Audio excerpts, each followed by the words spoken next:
Hey, Vintage Car fans, and welcome to another deep dive curated just for our Vintage Car Chronicles listeners on Spotify.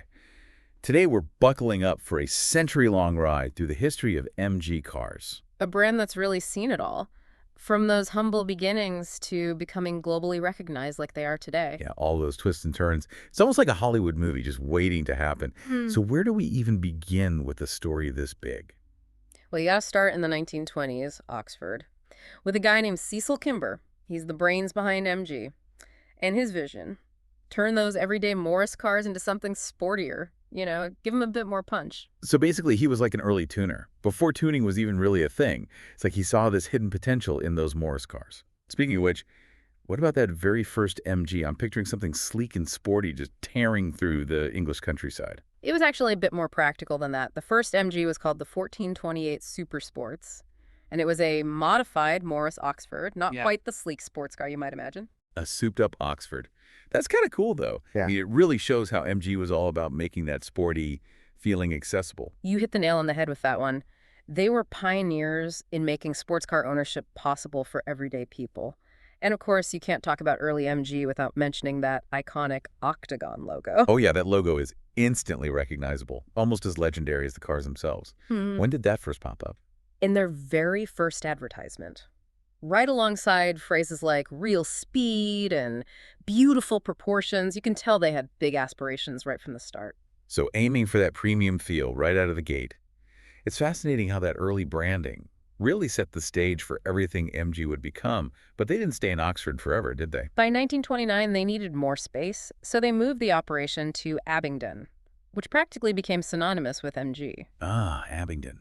That's where the magic really started to happen. Were they building their own dedicated factory by this point? Oh, yeah, they were. And it drew in a passionate crowd, so much so that the MG Car Club was formed in 1930. Talk about brand loyalty. What was it about MG that drew such a dedicated following in those early days? I'd say a big part of it was their focus on affordable performance, but they were also making a name for themselves in motorsport. Like in 1931, they set a land speed record with the Magic Midget. It was this tiny 750cc car, but it hit an incredible 103 mile per hour. Hold on, the Magic Midget doing over 100 mile/hour back in 1931. That must have made some headlines. But they weren't just about speed records, were they? No, they weren't. In 1933, they accomplished something truly amazing. They became the first non-Italian brand to win the Mille Miglia, that grueling 1,000-mile race across Italy. No, that's a serious accomplishment. Winning the Mille Miglia back then must have really put them on the map, Yeah. especially for all those European car enthusiasts. And of course, World War II happened. It did. Did MG contribute to the war effort at all? They did, but it's really their post-war story that's fascinating.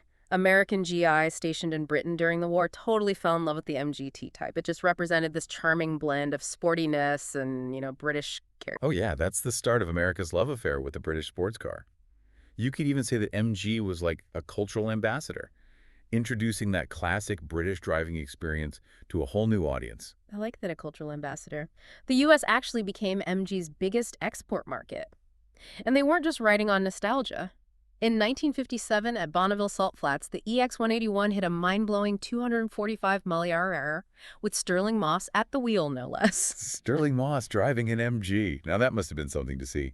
But what about their road cars? What was going on in the design studios while they were conquering the Salt Flats? In 1955, the beautiful MGA debuted and really solidified their international success. This roadster was a massive hit and became a true icon of 1950s motoring. The MGA, a design that's aged incredibly well.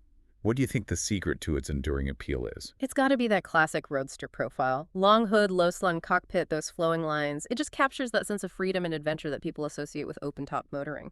That wind-in-your-hair feeling that never goes out of style. But as we move into the 1960s, I'm sensing another shift for MG. They weren't content to just rest on their laurels, were they? Not at all. This is where MG makes a bit of an unexpected move. They venture into the family car market with the 1100-300 series. Really? Family cars. That seems like a big departure from those sporty roadsters. I think they recognized that the market was changing, and they needed to diversify to stay relevant. They weren't abandoning their sports car roots, but they were acknowledging the need to appeal to a broader audience. A smart business move. But I bet they didn't completely forget about their passion for performance. Definitely not. In fact, 1962 saw the debut of the MGB Roadster, which would go on to become their best-selling model of all time, a car that truly captured the spirit of the swinging 60s. The MGB, another icon. It's amazing how they managed to translate that sporty essence into a car that was both stylish and affordable. Then in 1965, they introduced the MGB GT, right? Yep. The GT offered a more practical coupe-style body. It even caught the eye of royalty. Prince Charles, now King Charles, received an MGC GT as a gift, which is now owned by Prince William. Wow, a royal connection. That's pretty cool. But it sounds like a bit of a storm was brewing for MG. Didn't they get caught up in all the turmoil of the British car industry around this time? They did. In 1968, MG became part of British Leyland, which was this massive conglomerate of British car brands. And unfortunately, it was a pretty tumultuous time for the company, and by extension for MG. British Leyland, a story for another deep dive, perhaps. But I have a feeling things are about to get a bit complicated for MG. Stay tuned, listeners, as we delve into the trials and tribulations that await MG in part 2 of our deep dive. Welcome back to our MG journey. We left off with MG becoming part of British Leyland, which, didn't exactly signal smooth sailing for the brand. The 70s and 80s were tough times for British Leyland, and unfortunately, MG got swept up in all of that. Yeah, British Leyland kind of became known for all those labor issues and Yeah. quality problems. How did that affect MG specifically? Were they even able to keep making cars? They were, but it was a really difficult situation. And by 1980, the Abingdon factory had to shut down, a place that had been so important to MG's identity. It must have felt like the end of an era, a real blow for MG fans. So what happened to the brand after Abingdon closed? Was it really the end of the road? Well, MG's story is full of surprises, and this is one of them. They did come back, but it was a little different this time. In 1982, they reemerged with the MG Metro 1300, a hot hatch that reflected the changing car scene. A hot hatch. That's a far cry from those sleek roadsters. What exactly is a hot hatch anyway? It's basically a small hatchback, but with a powerful engine and sporty handling. Think of it like a practical car with a bit of a wild side. So they were adapting to the times. It's pretty impressive how they managed to reinvent themselves after such a setback. But did they ever go back to their roots, to those cars that really captured the hearts of enthusiasts? They did, but it took a while. In the 1990s, there was this renewed interest in classic cars, and MG tapped into that with a limited run of MGB V8s. They even made a sort of symbolic return to Abingdon, not as a manufacturer, but through the MG Car Club, which set up their headquarters there. Oh, that's kind of a nice tribute to their heritage. Hmm. But what about new models? Did they create anything that lived up to those classic MGs? In 1995, they launched the MGF. It was a mid-engine roadster that aimed to recapture that MGB magic. A true sports car designed to give you that feeling of excitement and freedom on the open road. The MGF, a mid-engine roadster. Can you break that down for those of us who aren't, car engineers? Sure, a mid-engine car means the engine is placed behind the driver and in front of the rear axle.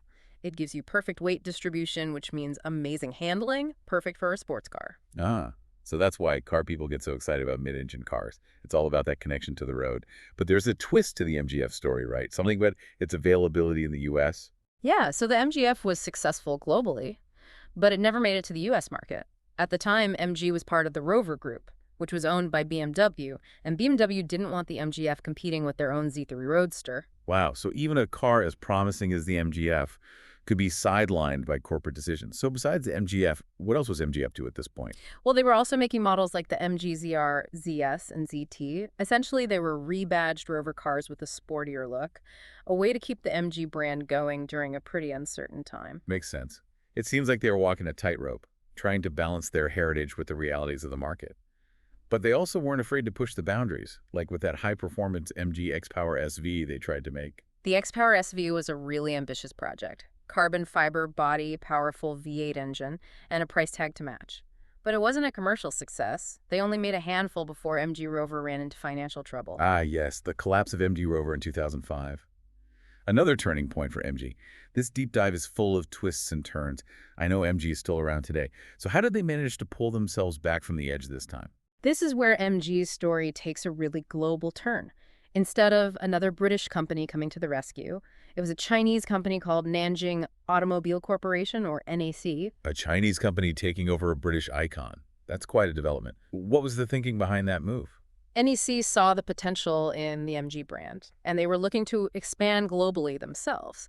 They bought the production rights for a bunch of MG models and restarted production in China. Wow, so MG production moved from the UK to China. How did that affect the brand? It was a strategic move. It brought in some much-needed money and allowed MG to keep making cars. It also marked a new era for the brand, one with a global focus. Sounds like a risky move that paid off. But were they able to maintain that essence of MG, that British character after moving to China? That's a question a lot of people were asking. But NAC and later SAIC, which acquired NAC in 2007, they understood how important it was to respect MG's heritage while also pushing the brand forward. That's a tough balance to strike. How did they approach that? Well, they started by focusing on existing models like the MG TF and ZR, but they quickly realized they needed to develop new cars that would appeal to a global audience. That led to the launch of the MG6 in 2010, the first brand new MG since the MGF. The MG6 started a new chapter. So tell me about this car. Was it a return to form for MG? It was a definite step forward. The MG6 was designed and engineered in the UK. Drawing on that British expertise, it came as both a hatchback and a sedan, targeting that family car market. So continuing that trend of appealing to a broader audience, practicality and style. Yeah. But did they completely forget about their sporty side? Not at all. In 2012, they made a statement by going back to racing, competing in the British Touring Car Championship, or BTCC. And BTCC, that's a legendary racing series. Right. What car did they race? The MG6 GT. And they didn't just show up, they did really well. In their first season back, they got a podium finish, proving that MG could still compete. And in 2014, they went on to win the Manufacturers' Championship. Wow, that's impressive. It's like they were saying, hey, we're back, and we mean business. But racing isn't everything. What about their global expansion? How did they turn MG into a truly international brand? That's a journey we'll explore in part 3 of our deep dive. Stay tuned as we delve into MG's global ambitions, their embrace of electric cars, and what they have planned for the future. Welcome back to our MG deep dive. We've traveled all the way from those early days in Oxford to a Chinese-owned company competing on a global scale. It's been quite a ride. It really has.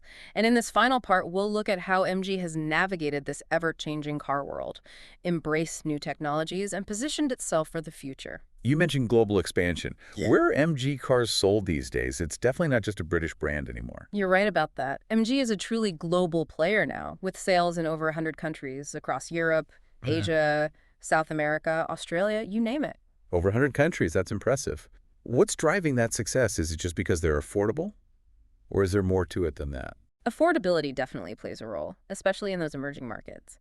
But MG has also really evolved their design language, moving away from that retro look to something more modern, something that appeals to a wider audience. I've noticed that. Their newer models have a certain edge to them, a sophistication that feels very current, like they found a way to blend their heritage with a more global design sense. But let's talk about the elephant in the room, electrification. How has MG embraced the whole EV revolution? They've gone all in. I'd even say they're ahead of the curve when it comes to EVs, especially for a brand with such a long history in petrol-powered cars. Really? What makes you say that? What sets them apart in the EV market? Well, for one thing, they were really quick to introduce a whole range of electric models. We talked about the ZS EV and the MG5 EV, both of which have been pretty successful in Europe. And don't forget the MG4 EV hatchback. That one's really turned some heads. It seems like they found a sweet spot. Stylish and practical EVs at a price that people can actually afford. Exactly. They're not trying to compete with those luxury brands. They're making EVs accessible to more people, which is a smart move. Makes sense, especially with governments around the world pushing for more EVs. Yeah. But let's take a step back for a second and talk about MG's overall brand.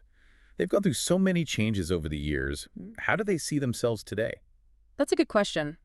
I think they're trying to be a modern, innovative brand, one that understands what today's drivers are looking for, while still respecting their heritage. It's about offering value, style, and technology without the crazy price tag. It sounds like they're appealing to a new generation of car buyers, people who are looking for something different. Exactly. They're not afraid to shake things up. They're always evolving. And speaking of shaking things up, let's talk about the MG Cyberster, that all-electric sports car. It's generated a lot of buzz. Does this mean MG is serious about going back to their roots? Back to that sports car DNA? I think it's a clear sign that they haven't forgotten where they came from. The Cyberster is a statement. They're saying MG can still make exciting, desirable sports cars. It's a beautiful car, and it seems like people are really excited about it. But we can't wrap up this deep dive without addressing some of the common questions about MG. Like, what does MG actually stand for? It stands for Morris Garages, a throwback to the early days modifying Morris cars.